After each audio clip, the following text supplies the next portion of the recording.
Y Padre Santo, esas palabras, Señor, son nuestra oración este día. Y Padre Santo, queremos, mi Dios, depender de ti cada paso, cada momento. Depender de ti, oh Padre Santo, en todo instante de nuestra vida.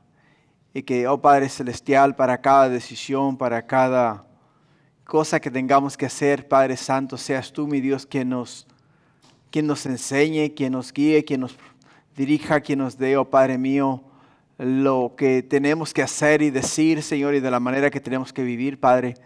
Para nosotros, Padre mío, eso es primordial, Señor, lo que queremos hacer. Porque entendemos, Padre mío, que en este mundo nos podemos equivocar de miles formas, Señor. Pero podemos entender que cuando estamos contigo y tú con nosotros, Padre, nuestro camino es recto, Señor, aunque no fácil, pero es recto. Y es hacia la vida eterna, hacia la gloria, hacia la eternidad. Y nos gozamos, Padre mío, porque entendemos ese concepto. Gracias, Padre, bendícenos ahora. Y Señor, en tu palabra, sé tú hablando este día. Te lo pido en el nombre de Jesús. Y todos decimos amén y amén, Padre. Vamos a tomar asiento, hermanos. El Señor los bendiga. ¿Cómo están? ¿Estamos bien? ¿Listos para Cristo? Gloria a Dios. Hoy vamos a estar en el libro de Primera de Tesalonicenses y vamos a estudiar de los versículos 1 al 2. ¿Okay? Mi plan, tengo en este capítulo 4 cuatro mensajes. 4 mensajes tengo en el capítulo 4. El primer mensaje lo vamos a mirar de los versículos 1 al 2. El siguiente mensaje lo vamos a mirar de los versículos 1 al 9. Y el tercer mensaje lo vamos a mirar de los versículos del 3 al 8. Y el siguiente mensaje es del 9 al 12. Y después tengo el cuarto que es del 13 hasta el final del libro, que nos habla acerca de la venida de Jesús. Así es de que este día abróchense los cinturones. Vamos a estar hablando acerca de la santificación en la vida del cristiano. La santificación en la vida del cristiano. Es lo que vamos a estar hablando este día. Así es de que, hermanos, la definición de la santificación. La santificación se define como el proceso mediante el cual una persona es apartada para Dios y transformada en carácter, conducta y corazón a la voluntad de Dios. Esa es la definición de la santificación. Si se habrán dado cuenta, el apóstol Pablo a través de este libro nos ha ido preparando para ese momento en el cual nosotros todos los que hemos creído en Cristo y hemos puesto nuestra fe y esperanza en el Señor, vamos a ser sacados de esta tierra, o sea, llevados al cielo. La palabra de Dios nos dice que los muertos en Cristo resucitarán primero. Después nosotros, los que hayamos quedado, seremos juntamente reunidos con ellos en las nubes. Y este libro de Tesalonicenses es específicamente dirigido para traernos a nosotros ese mensaje. Un mensaje profético, palabra de esperanza, la cual nos lleva a nosotros a vivir de una manera que agrade a Dios y estar listos para que cuando la trompeta suene, todos nosotros a una nos vayamos al cielo con el Señor. Y el apóstol Pablo nos ha ido preparando a través de este libro, ¿no? En el capítulo 1 de los versículos 1 al 3 nos habló acerca de una iglesia firme, o sea, de una iglesia joven pero firme en los caminos del Señor. Una iglesia que fue fundada en el medio de la tribulación, o sea, en el medio de las pruebas. Una iglesia que cuando dijo sí a Jesús, sabía que el decir sí a Jesús significaba la muerte o persecución. Y cuando dijeron sí a Jesús, dijeron ellos, no importa que nos quiten la vida, sabiendo que tenemos vida con Cristo Jesús en el cielo. Y ellos se fundaron, se establecieron. Es como la anécdota que usamos, ¿no? La cual yo les enseñé a ustedes de un roble, de un árbol que fue plantado en un valle donde los vientos soplaban de manera muy violenta. Y cuando las personas miraron al dueño de la tierra y le dijeron, ¿por qué plantas el árbol en el medio del valle donde sabes que los vientos soplan lo más fuerte? Y dijo él, porque si este roble logra sobrevivir en estas condiciones, no importa qué vientos soplen, siempre va a estar firme y fuerte. ¿Por qué? Porque está plantado y ha sido puesto a prueba y está en el medio de la tribulación. Y eso es lo que miramos de los versículos 1 al 3. Una iglesia joven, pero firme en su fe, una iglesia firme, sólida, que no importaban las circunstancias, no importaban las pruebas, se mantuvo fiel y firme en los caminos del Señor. En el capítulo 1 de los versículos 4 al 10, hermanos, aprendimos que lo que es un ejemplo de fe. En el capítulo 1 de los versículos 4 al 10, aprendimos lo que es un ejemplo de fe.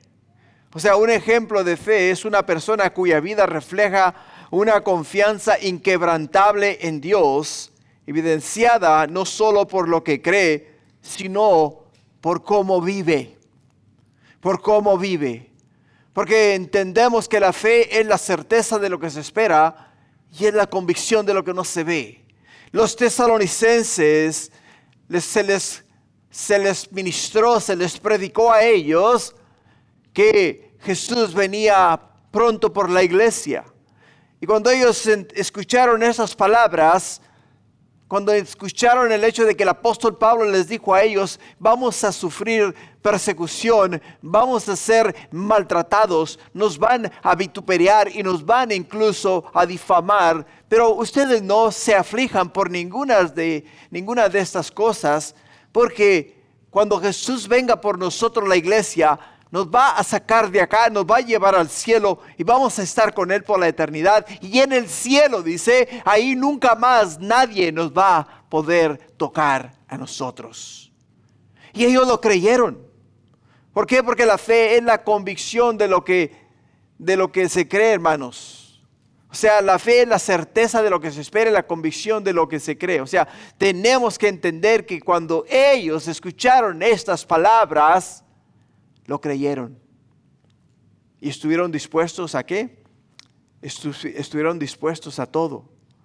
Por ello, entendemos que un ejemplo de fe, hermanos, es actuar con obediencia aunque no veas resultados inmediatos. Un ejemplo de fe es amar con sacrificio aunque no recibas nada a cambio. Y un ejemplo de fe es, hermanos, esperar con esperanza aunque todo a tu alrededor perezca y parezca estar perdido. ¿Por qué? Porque el hacerlo, hermano, inspira a otros a confiar en Dios. A confiar en Dios. Me encanta la porción de la Escritura en el Antiguo Testamento, en el libro de Jueces, donde Dios llama a Gedeón a liberar al pueblo de la opresión de sus enemigos. Y Gedeón convoca al pueblo y el pueblo se reúne y son como 30,000 de ellos.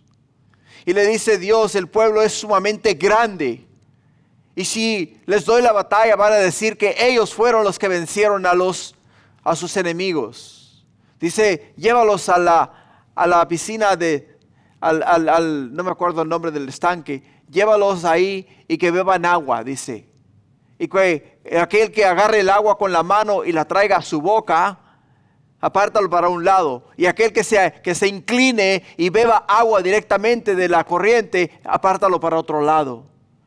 Y los que bebieron agua como beben agua los perros, literalmente fueron las palabras que usa la Escritura, fueron 10,000 de ellos. Y los que trajeron el agua y la bebieron con su mano fueron 300 de ellos solamente. Y le dice al Señor, ok, regresa a esos 10,000 a su casa y aparta a esos 300, que con esos 300 yo voy a ¿qué? Voy a dar liberación al pueblo, voy a libertar al pueblo. Y cuando Gedeón escuchó estas palabras del Señor, Gedeón dice, Señor, ¿cómo eso es posible? ¿Cómo que con 300 hombres nos vas a ayudar a pelear con un ejército de casi 500,000 de soldados? Es imposible, Señor. Pero ¿qué hizo Gedeón? Creyó a Dios. No solamente creyó a Dios, sino que puso su fe y su esperanza en el Señor. Porque si Gedeón hubiera titubeado en su fe, si él no hubiera creído a las palabras del Señor, el temor de él hubiese pasado a los 300 hombres que estaban con él, y ninguno de ellos hubiese podido ser usado en las manos de Dios. Por ello, cuando, hermanos, vamos a hacer algo y hay una persona que tiene duda o tiene miedo o tiene alguna reserva y lo hace saber al resto del grupo, inmediatamente trae desánimo al grupo. ¿Por qué? Porque ahora mete duda en el corazón de las personas. Mete duda en el corazón de las personas. Por ello es que podemos entender que el apóstol Pablo se refiere a ellos como un ejemplo de fe. A los tesalonicenses se refiere a ellos como un ejemplo de fe, diciéndoles a ellos, ustedes han puesto su fe y su esperanza en Dios, han creído en Dios. Y no solamente han creído en Él, sino que ahora están dispuestos a todo lo que venga a sus vidas. Y están dispuestos a soportarlo por amor a Jesús, por amor a Dios. Y eso fue lo que miramos de los versículos 4 al 10 en el capítulo 1. Pero en el capítulo 2, iglesia, de los versículos 1 al 9, miramos el corazón de un verdadero siervo. El corazón de un verdadero siervo. ¿Por qué, hermanos? Porque ¿qué pasaría si a partir de mañana nadie te aplaudiera por servir a Dios? ¿Qué pasaría si el día de mañana yo le dijera a algunos de ustedes que trabajan en la iglesia, hey, ¿saben qué? Su manera de vivir, su conducta no es buena, voy a tener que sentarlos, voy a tener que apartarlos del servicio que están brindando al Señor porque no veo el fruto del Espíritu en sus vidas. ¿Cómo reaccionarías? ¿Cómo reaccionarías? ¿Reaccionarías oh, gracias por llamarme la atención y hacerme entender que debo de alinear mi caminar con el Señor? ¿O dirías, de mejores lugares me han corrido? Ok, esa sería tu actitud. O sea, ¿cuál sería tu actitud, no? Por ello, de los versículos 1 al 9, el apóstol Pablo nos revela a nosotros en los tesalonicenses el corazón de un verdadero siervo.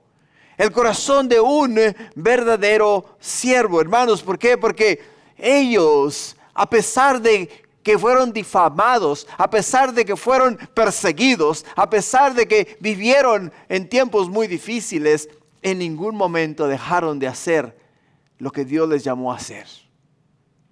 En ningún momento titubearon en su fe. Caminaron hacia la meta, hacia el supremo llamamiento, hacia Cristo Jesús. Así es de que, hermanos, eso es lo que quiero que entendamos. Que el apóstol Pablo nos va preparando ¿para qué? Nos va preparando para la venida de Cristo. Nos va preparando para que estemos listos, que seamos fieles, que nuestra fe no mengüe, que nuestro servicio al Señor sea completo y de una forma que glorifique a Dios. No que lo hagamos de una manera mediocre, sino que lo hagamos, hermanos, de una forma que las personas puedan ver que somos realmente siervos de Dios, porque lo que hacemos es para Dios. Es para Dios.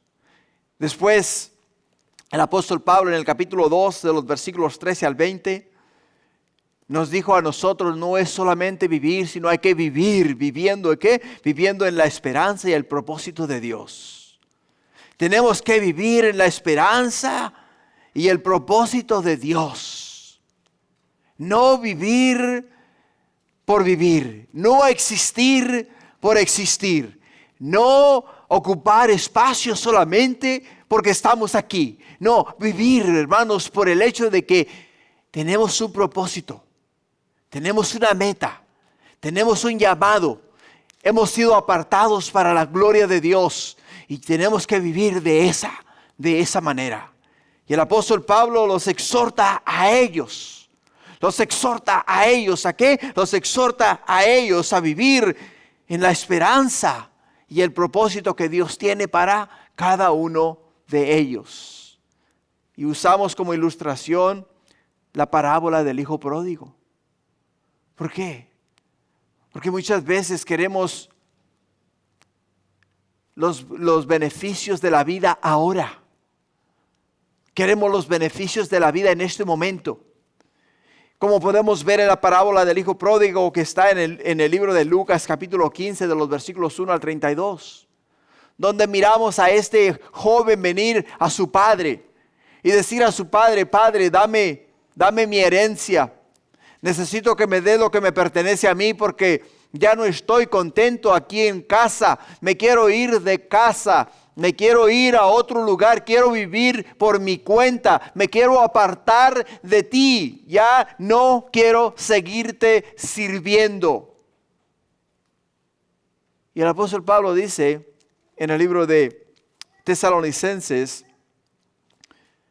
que Dios es fiel, es bueno. Y que Dios en su misericordia nos da a cada uno de nosotros libre albedrío. A todos nosotros nos da libre albedrío. Quiere decir que Dios en ningún momento se va a forzar en tu persona. Si el día de hoy o el día de mañana o el día que sigue, en la siguiente semana te levantas y dices, no voy más a la iglesia. Dios no te va a decir, si no vas a la iglesia te voy a mandar al infierno. No, esa es tu decisión. O sea, Dios te ha proveído, nos ha dado a nosotros un lugar donde congregarnos, un lugar donde reunirnos, un lugar donde enseñarnos, un lugar donde alabarlo. Y es nuestra decisión venir a la casa de Dios. Pero Él nos da libre albedrío. Tenemos que decidir nosotros. El hijo pródigo dijo a su padre, me voy.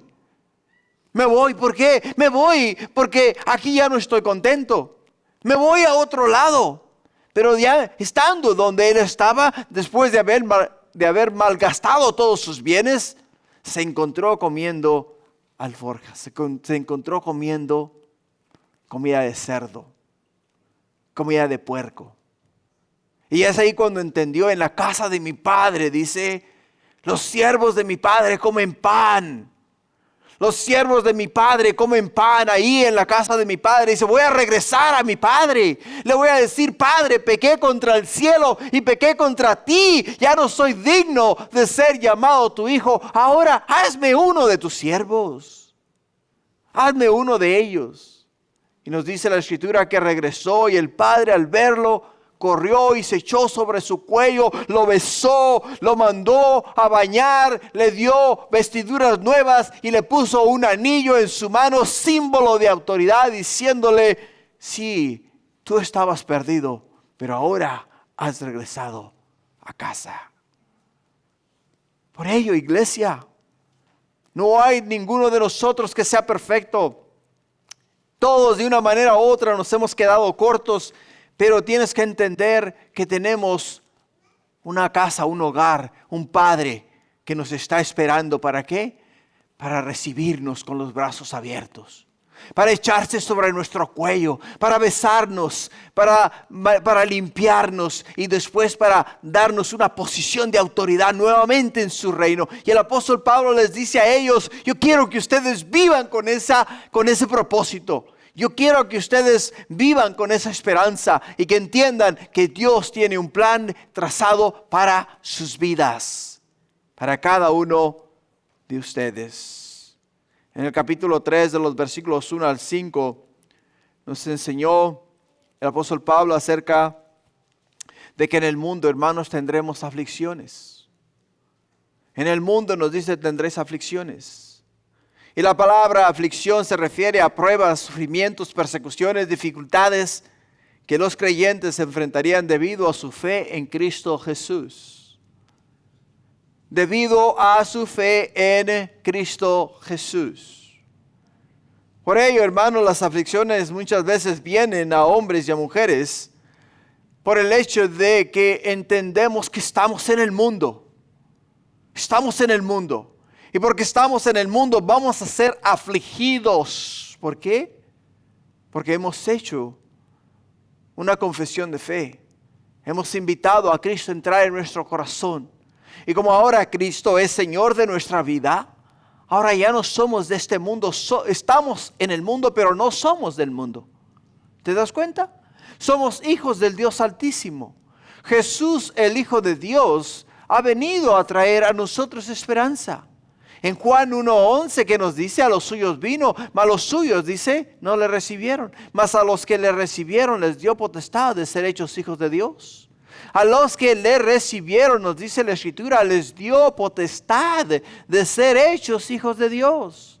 O sea, el hecho de que tú hayas recibido a Cristo Jesús en tu corazón ¿te da qué? Te da la garantía de que ahora eres hijo de Dios. Hijo de Dios.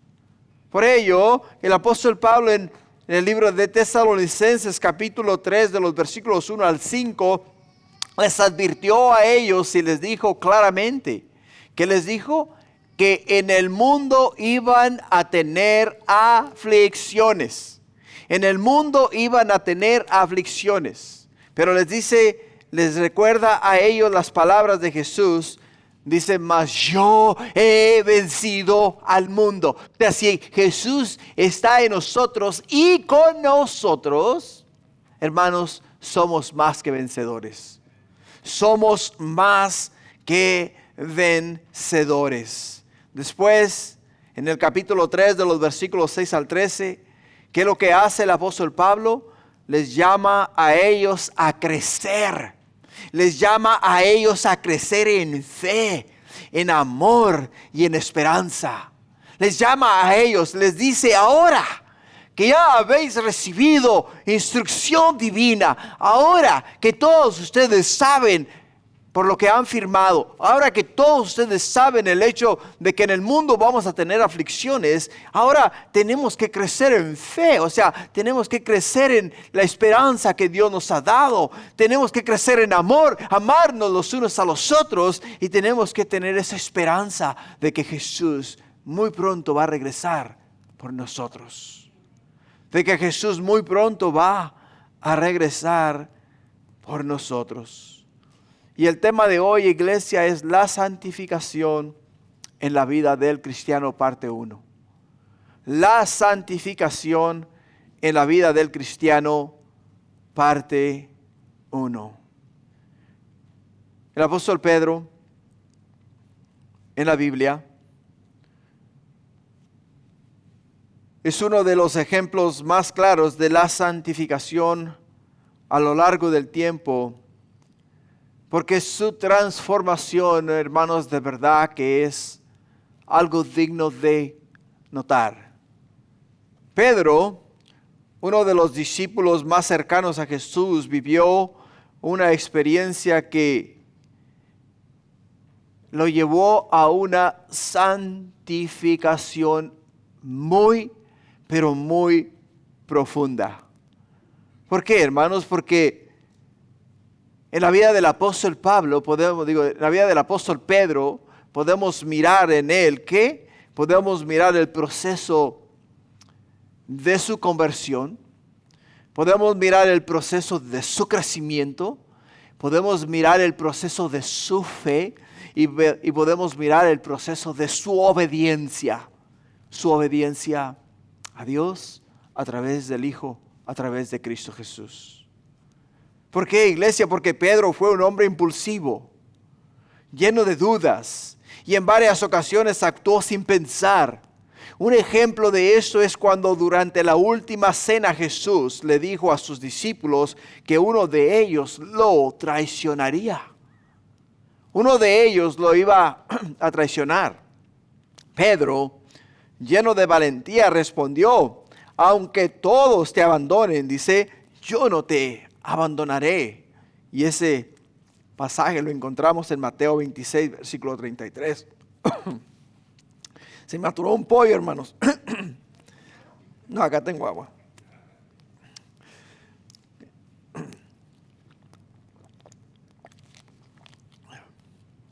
O sea, le dice al Señor, le dice, aunque todos te abandonen, yo no te abandonaré. Sin embargo, horas más tarde, cuando Jesús fue arrestado, Pedro ya le había negado ¿cuántas veces? 3 veces. 3 veces. Pero Jesús ya le había dicho a él que eso iba a suceder. Cuando Jesús le dice que eso iba a suceder, Pedro dice, o dijo él en Mateo 26, de los versículos 69 al 75, si vas conmigo ahí a Mateo capítulo 26, quiero llevarte a la palabra de Dios y quiero que leas conmigo. Mateo capítulo 26, de los versículos 69 hasta el versículo 75. Cuando estés ahí me das un fuerte amén. En el versículo 69 la escritura nos dice, nos relata, Pedro estaba sentado fuera en el patio y se le acercó una criada diciendo, tú también estabas con Jesús, el Galileo. Mas él negó delante de todos diciendo, no sé lo que dices. Saliendo él a la puerta, le vio otra y dijo a los que estaban allí, también estaba con Jesús el Nazareno. Pero él negó otra vez con juramento, no conozco al hombre. Un poco después, acercándose, los que por allí estaban dijeron a Pedro, verdaderamente tú también eres uno de ellos, porque aún tu manera de hablar te descubre. Entonces él comenzó a maldecir y a jurar, y dijo, no conozco al hombre. Y enseguida nos dice la escritura que cantó, ¿qué? Cantó el gallo. Entonces Pedro se acordó de las palabras de Jesús que le había dicho, antes de que cante el gallo me negarás 3 veces. Y saliendo fuera lloró amargamente. Lloró amargamente. ¿Pedro qué? Se equivocó. Negó al Señor. Negó al Señor. Dirás tú, wow, ¿Pedro? Sí, Pedro. Y ese fue, hermanos, un momento de gran fracaso en la vida del apóstol Pedro. Pero también fue un punto de reflexión en su aspecto de santificación. Fue un punto de reflexión en su proceso de santificación. ¿Por qué, iglesia? Porque cuando Jesús resucitó se le apareció a Pedro y en un acto de restauración le preguntó 3 veces, Simón, hijo de Jonás, ¿me amas? En un momento de restauración le preguntó a Pedro 3 veces, Simón, hijo de Jonás, ¿me amas? Ese pasaje está registrado en el libro de Juan, capítulo 21, de los versículos 15 al 17. Y cada vez que el Señor le preguntaba a Pedro que si le amaba, Pedro respondía afirmativamente y Jesús le encargaba cuidar de sus ovejas. Le encargaba cuidar de sus ovejas. ¿Te das cuenta? O sea, Jesús estaba restaurándolo al lugar que él había perdido en el día de la negación. ¿Pero por qué, iglesia? Dirás tú. Porque tenemos muchas veces tener que ser pasados nosotros por el fuego, para que entonces el fuego queme aquellas imperfecciones que hay en nuestra vida. Y entonces seamos preparados para algo más grande, algo más glorioso, algo más maravilloso. Por el hecho de que si hay en nuestra vida, hermanos, cosas que no agraden al Señor, el Señor no puede usar nuestra vida.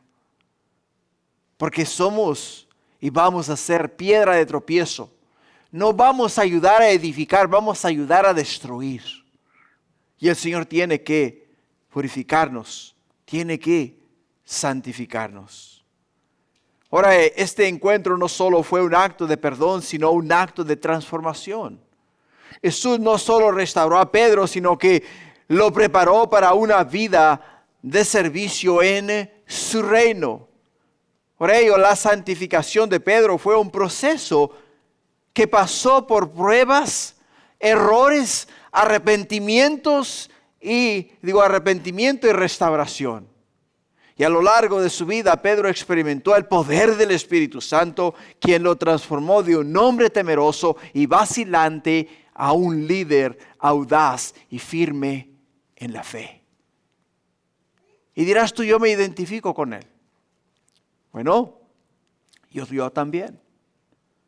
¿Por qué, hermanos? Porque un ejemplo de transformación es un ejemplo en el cual podemos ver la obra y el poder del Espíritu Santo obrar en nuestras vidas.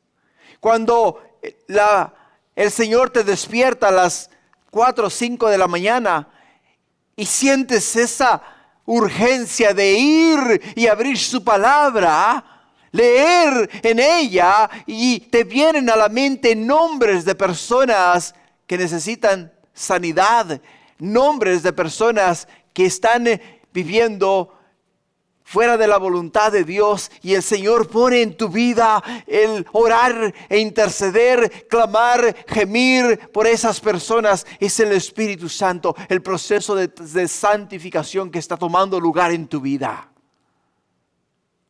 que está siendo transformado. Está siendo transformado. El apóstol Pedro no podía, date cuenta, recibir el poder del Espíritu Santo hasta que el Señor no lo declarase justo, hasta que el Señor no lo preparase para esa obra divina. Pero tiene que haber un proceso de arrepentimiento, tiene que haber un proceso de santificación, tiene que haber un proceso en el cual Dios pueda obrar en tu vida. Tienes que dejar a Dios obrar en tu vida. Porque si no dejas a Dios obrar en tu vida, no puede el Señor hacer su voluntad. Ahora, la lección que podemos aprender del proceso de santificación del apóstol Pablo es que, como Pedro, todos pasamos por momentos de debilidad y fracaso. Pero Dios en su gracia nos restaura, nos enseña y nos moldea a través del Espíritu Santo para poder vivir conforme a su voluntad. A través del Espíritu Santo, hermanos. Por ello es que la transformación en la vida del Hijo de Dios, en la transformación del cristiano, no es un camino placentero muchas veces. Es un viaje de continuo crecimiento, arrepentimiento y obediencia. ¿Por qué? Porque todos los días fallamos. Absolutamente todos los días fallamos. Y todos los días tenemos que acercarnos al Señor, y todos los días tenemos que decirle: Señor, me equivoqué, perdóname. Ten de mí misericordia, oh Padre, y ayúdame, Señor, a mirar las cosas con tus ojos. Padre, dame una perspectiva divina del cielo. Padre, ayúdame a mirar y amar como tú amas. Ayúdame, Señor, a servir como tú serviste. Ayúdame, Señor, a ser el ejemplo que tú fuiste en este mundo, para que tú, Señor, al final del día, a través de mi vida, seas glorificado. seas glorificado. Y cuando hablamos, hermanos, de glorificación, estamos hablando de dar a conocer a Dios. Cuando Dios se glorifica a ti, en ti, quiere decir que Él se está dando a conocer en el mundo entero. O sea, a aquellas personas que están a tu alrededor, están viendo a Dios a través de tu persona. A través de tu persona. Por ello, el tema de la porción de la Escritura que vamos a mirar hoy es la santificación en la vida del cristiano. Ahora entiende, dirás tú, wow, te aventaste media hora en la introducción. ¿Pero por qué?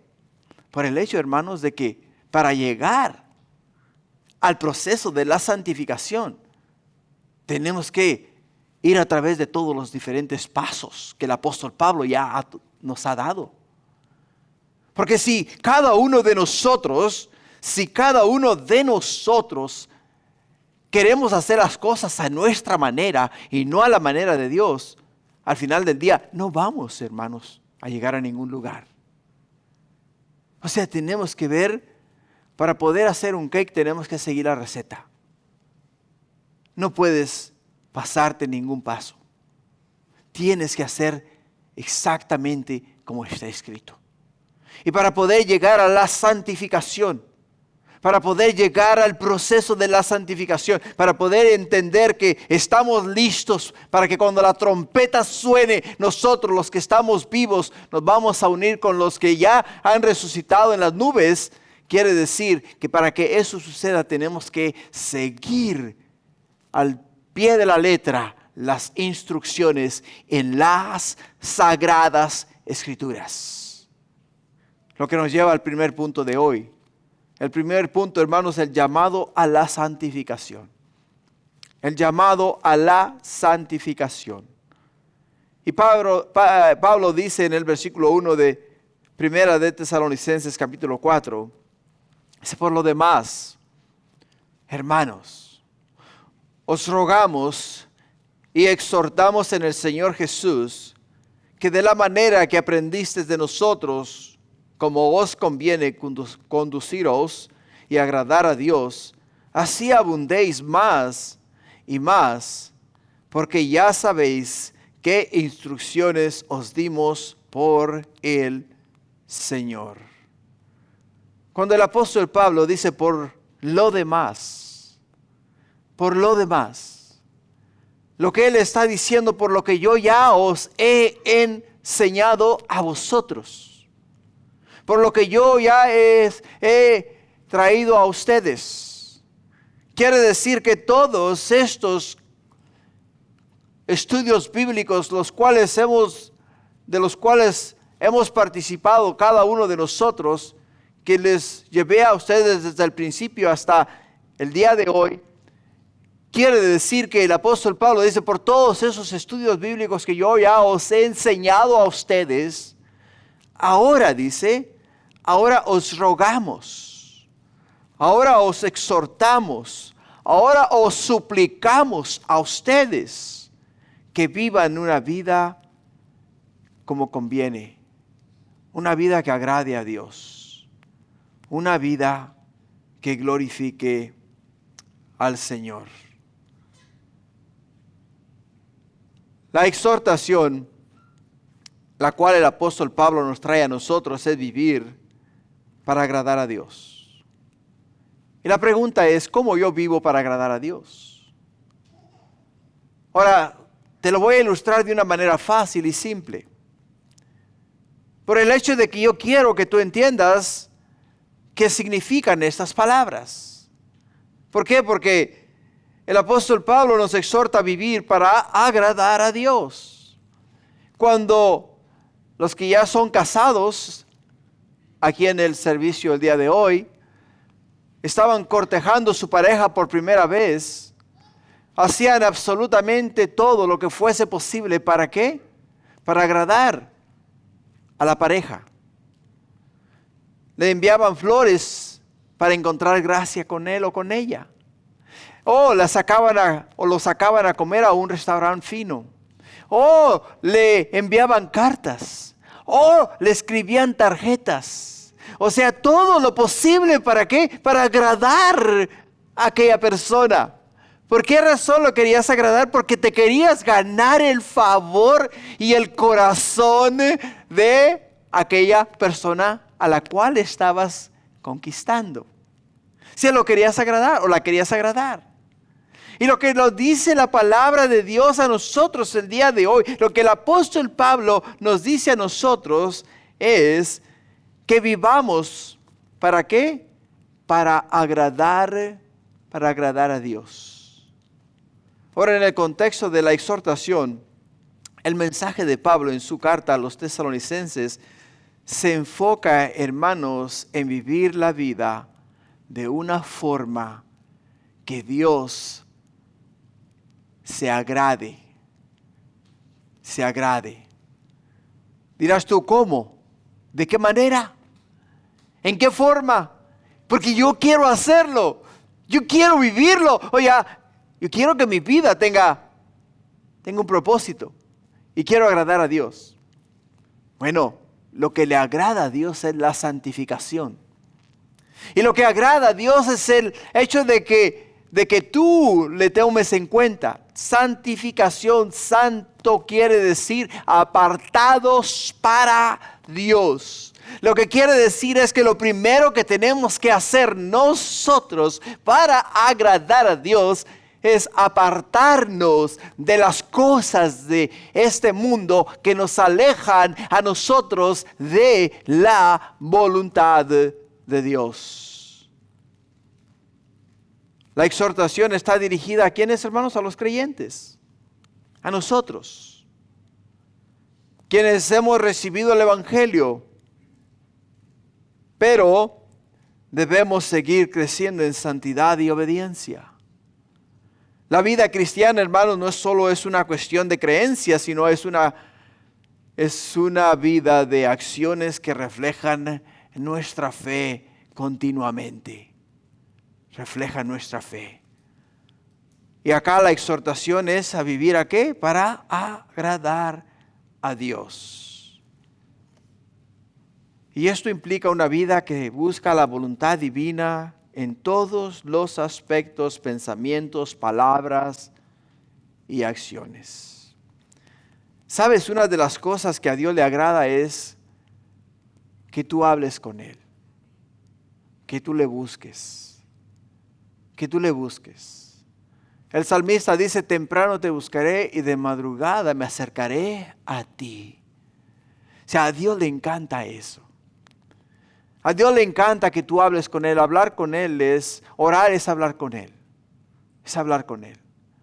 Y hablar de una manera cuerda, o sea, entendiendo que estamos hablando con Dios. ¿Por qué? Porque muchas veces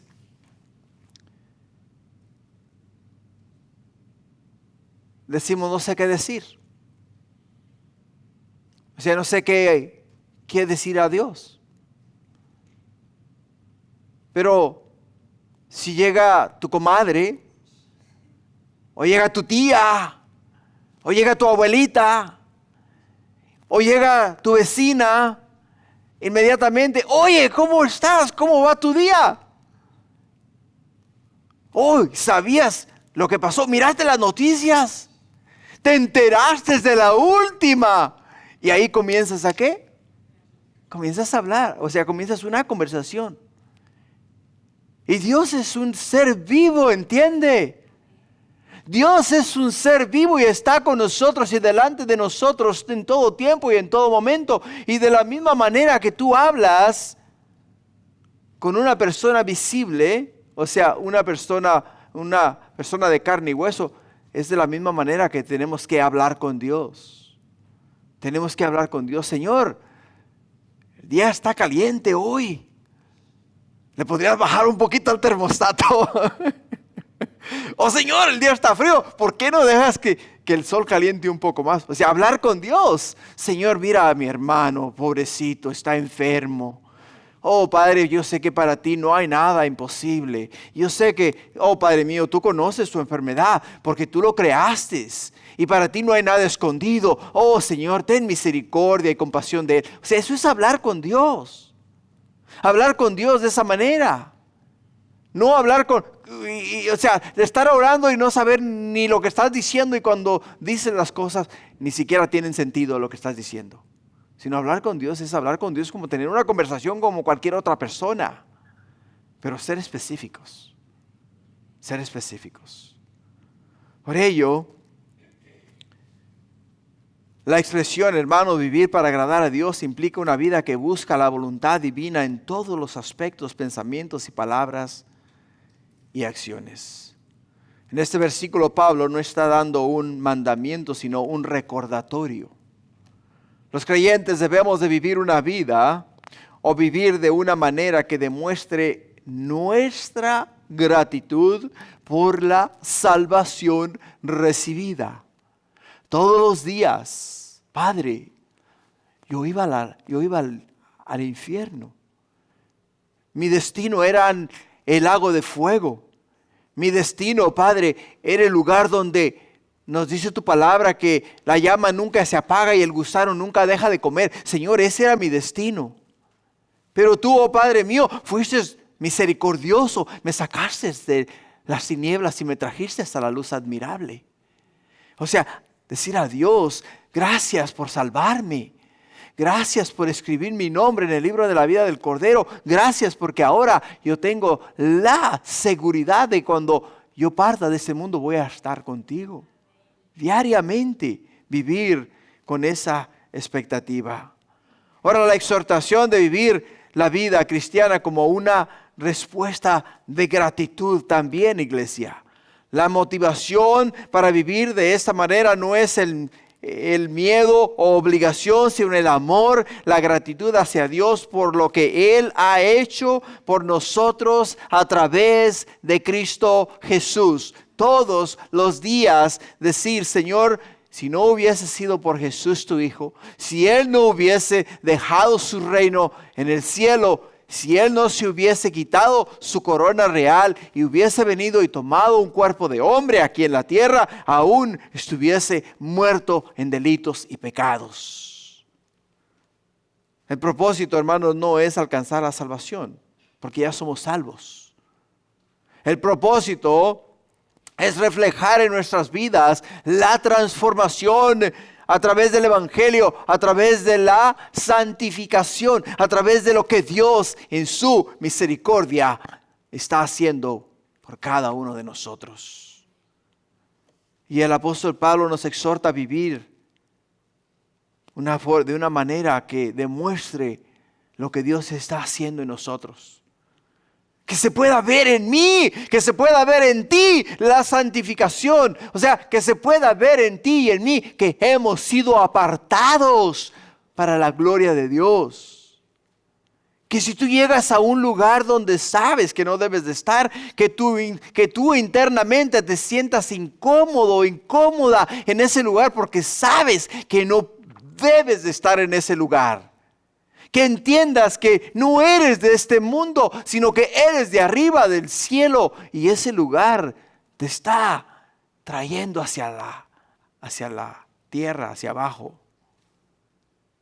Pablo también enseña que el vivir para agradar a Dios no es algo que se alcanza de inmediato, sino un proceso continuo. Los tesalonicenses ya estaban creciendo, pero debían de andar más y más en obediencia al Señor.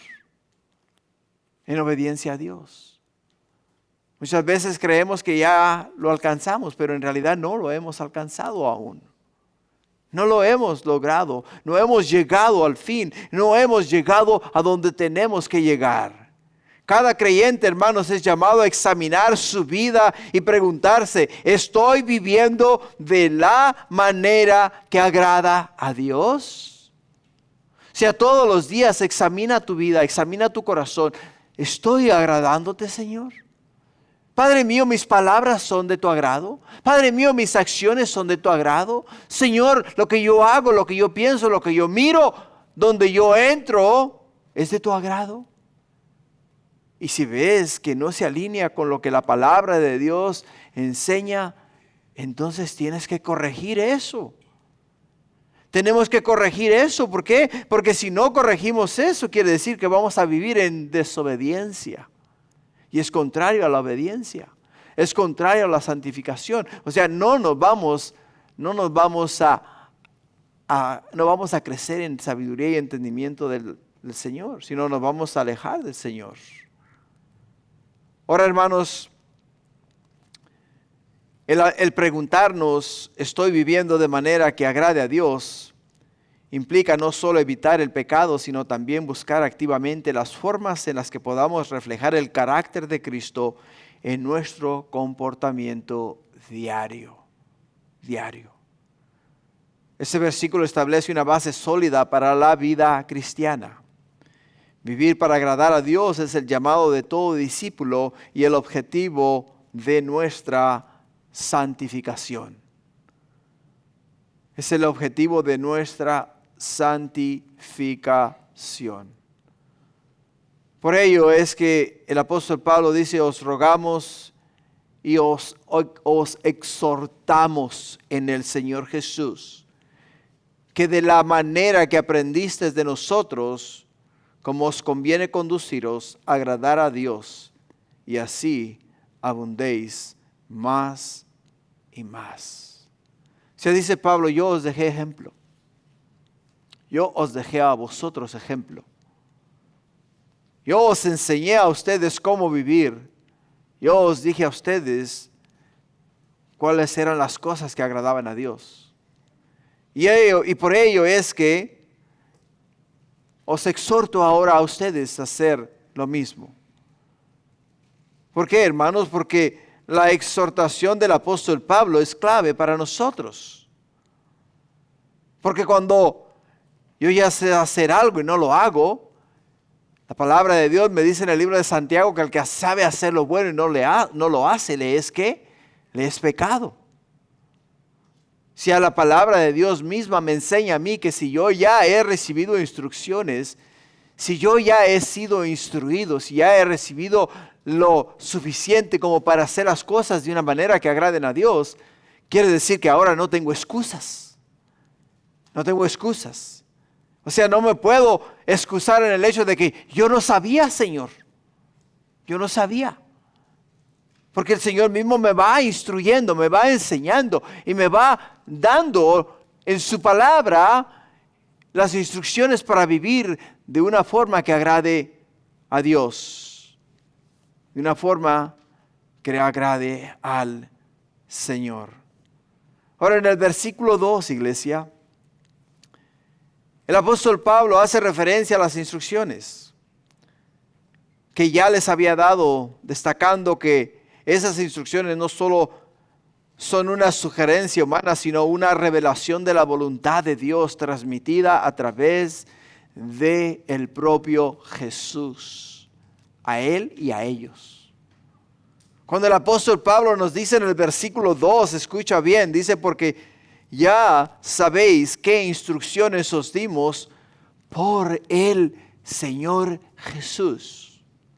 El apóstol Pablo les está diciendo a ellos las instrucciones que compartimos con ustedes, las palabras que dimos a vosotros, no fueron palabras inspiradas por hombre, ni fueron palabras aprendidas de hombre. Fueron palabras dichas de Jesús a nosotros y nosotros os transmitimos a vosotros las palabras del Señor Jesús. En el capítulo 1, en el versículo 4 de Primera de Tesalonicenses, nos dice la Escritura, porque conocemos, hermanos amados de Dios, vuestra elección. Pues nuestro evangelio, dice el apóstol Pablo, no llegó a vosotros en palabras solamente, sino también en poder, en el Espíritu Santo y en plena certidumbre, como bien sabéis cuáles fuimos entre vosotros por amor de vosotros. Y vosotros venisteis a ser imitadores de nosotros y de el Señor, recibiendo la palabra en medio de gran tribulación, con gozo del Espíritu Santo. de tal manera que habéis sido ejemplo a todos los macedonios y de Acaya que han creído. En el contexto inmediato de este versículo es un llamado, hermano, es una llamada a vivir una vida santa y apartada del pecado, en particular respecto a la pureza sexual, que es el tema que vamos a tocar la siguiente semana. La siguiente semana vamos a entrar en un tema fuerte, pero fuerte de los fuertes. La siguiente semana, hermanos, vamos a hablar acerca de la pureza sexual dentro del matrimonio y en todas las personas en general. Así es de que no vayas a quedarte en casa. El apóstol Pablo les dice, porque sabéis qué mandamientos dimos por el Señor Jesús. Cuando el apóstol Pablo les dice a ellos, nosotros estábamos entre ustedes, os predicamos el evangelio, os predicamos las buenas nuevas de salvación, os dijimos a ustedes que Jesús es el camino, la verdad y la vida. Os enseñamos a ustedes que nadie viene al Padre si no es a través de Jesús. Os enseñamos a ustedes a través de las Sagradas Escrituras, o sea, el Antiguo Testamento, os enseñamos a ustedes todo lo que fue profetizado acerca del Hijo de Dios. Y os dimos a ustedes la verdad, os dimos a ustedes el mensaje de salvación. Y cada uno de ustedes lo recibió, lo entendió y lo hizo propio, porque entendieron que las palabras que nosotros compartimos con ustedes no fueron palabras inspiradas por ningún hombre, ni fue literatura escrita basado en las experiencias vividas de otra persona.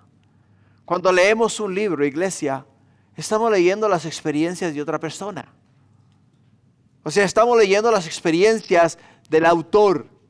Cuando el autor escribe acerca del dolor, comúnmente ese autor está escribiendo porque pasó por una época de dolor, o conoce a alguien que vivió en mucho dolor, o conoce a alguien que le ayudó a sanar de ese dolor. Y entonces escribe un libro, y cuando tú estás leyendo el libro, estás leyendo el testimonio de ese autor. Es lo que estás leyendo. Pero cuando tú lees la palabra de Dios, las Sagradas Escrituras, estás leyendo el testimonio de Dios, la palabra de Dios, el mensaje de salvación, el camino a la vida eterna, el cómo crear a los hijos, el cómo ser un mejor padre, cómo ser un mejor hijo, el cómo ser una mejor persona. O sea, la palabra de Dios nos da instrucción a nosotros para la vida. Y en la palabra de Dios encontramos la verdad. Por ello, cuando el apóstol Pablo les dice a ellos en el versículo 2 que lo que él dio a ellos, o sea, lo que él les enseñó a ellos, las instrucciones que él les dio a ellos, les dice claramente, fueron instrucciones de Jesús para ustedes. Fueron instrucciones de Dios para ustedes. Todas y cada una de ellas, todas las palabras compartidas con ustedes, ¿fueron qué? Fueron conforme a la voluntad de Dios. Y para concluir, Lucas capítulo 12, versículo 47, nos dice aquel siervo que, conociendo la voluntad de su Señor, no se preparó ni hizo conforme a su voluntad. Y porque no hizo conforme a la voluntad, que dice, recibirá muchos azotes. Qué interesante, ¿no? Porque cuando no se hace la voluntad de Dios, cuando no se vive conforme al plan divino, cuando no se escucha el mensaje del Señor, nos vamos a encontrar en una situación caótica en nuestras vidas y nos vamos a preguntar ¿por qué? ¿Por qué? Porque, ¿sabes? podemos leer en el libro de Job, que Job era un hombre que amaba a Dios, pero Dios era de una manera u otra protección para Job. Porque cuando el diablo atentaba a acercarse a Job, no podía, porque Dios le había puesto una barrera de protección a Job. Dios había puesto una barrera de protección alrededor de aquel hombre que amaba a Dios, aquel hombre que temía a Dios, aquel hombre que ofrecía sacrificio a Dios por sus hijos. Porque dice, si uno de mis hijos ha blasfemado en contra del nombre de Dios, yo no quiero que la ira de Dios caiga sobre mí y sobre mi familia. Iba y ofrecía sacrificio a Dios. ¿Para qué? Para que Dios no quitase su protección de alrededor de él. Por ello nos dice Jesús en el capítulo 12 de Lucas 47, que aquel siervo que conociendo la voluntad del Señor, aquel siervo que conociendo lo que Dios quiere y desea de todos y cada uno de nosotros, no se preparó, ni hizo conforme a la voluntad de Dios. Y por ello iba a recibir, ¿qué? Muchos azotes. Que no seamos, hermanos, el personaje del cual Jesús está hablando. Que nosotros seamos personas, individuos que nos hemos apartado, ¿para qué? Para hacer la voluntad de Dios. Que reconozcamos, iglesia, nuestro llamado a la santificación. Que veamos en la palabra de Dios que hemos sido llamados para buenas obras, que hemos sido llamados, hemos sido apartados, ¿para qué? Para agradar a Dios y vivir para Dios todos los días de nuestra vida. Para que cuando la trompeta suene, los muertos en Cristo resuciten primero, después nosotros los que hayamos quedado, seamos transformados en el aire y llevados al cielo a estar con Jesús por la eternidad. Amén. Amén. Pónganse de pie, vamos a orar. Y Padre, gracias, porque Señor, hay mucho, Señor, acá de qué aprender. Las palabras que tú, mi Dios, has compartido con nosotros son palabras, mi Dios, gloriosas y maravillosas. Porque, oh Padre mío, nos llamas, mi Señor, a seguir las instrucciones dadas por Jesús a nosotros, a vivir, oh Padre Santo, conforme de una forma que te agrade a ti, mi Dios.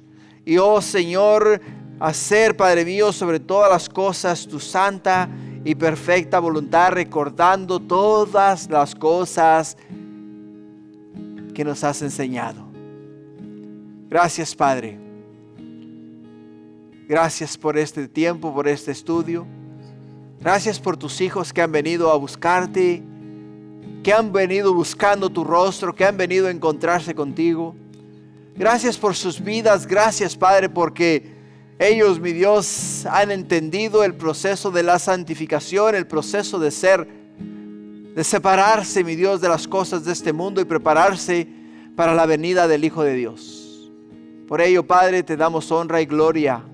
Y te pido, oh Padre Santo, que cuides y guardes de cada uno de nosotros este día y siempre. Y que así como tenías alrededor de Job una barrera de protección, la tengas alrededor nuestro, Padre. Que nada ni nadie, Padre, nos toque ni nos pueda tocar. Porque somos tus hijos, Padre, y hemos sido separados, hemos sido santificados, hemos sido declarados justos delante de tus ojos. Porque Jesús, oh mi Dios, nos limpió con su sangre preciosa. Gracias, Padre. Ahora bendícenos. Bendice nuestro día. Llévanos con bien a casa. Te lo pido en el nombre de Jesús. Amén.